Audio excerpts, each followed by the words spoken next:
Mtazamaji wa Uondo TV, hii ni Uondo Michezoni. Mimi naitwa Aidan Jeremiah.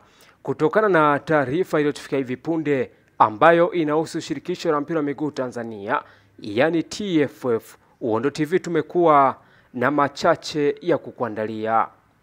Taarifa: shirikisho la mpira wa miguu Tanzania ni TFF linawataka waombaji uongozi wote kuhakikisha wanakuwa na kanuni za uchaguzi, hivyo wanapochukua fomu za kuwania uongozi katika uchaguzi huo utakaofanyika Agosti 16 mwaka huu, kuhakikisha wanapata kanuni hizo. Kwa wale ambao tayari wameshachukua fomu, wanatakiwa kuwasiliana na secretariat ya TFF ili kupata kanuni hizo.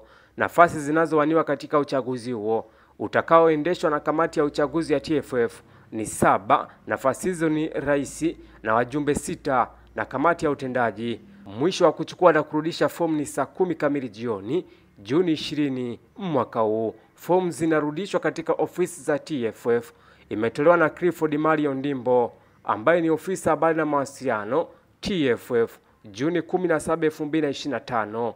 Aidan Jeremiah wa Uondo TV.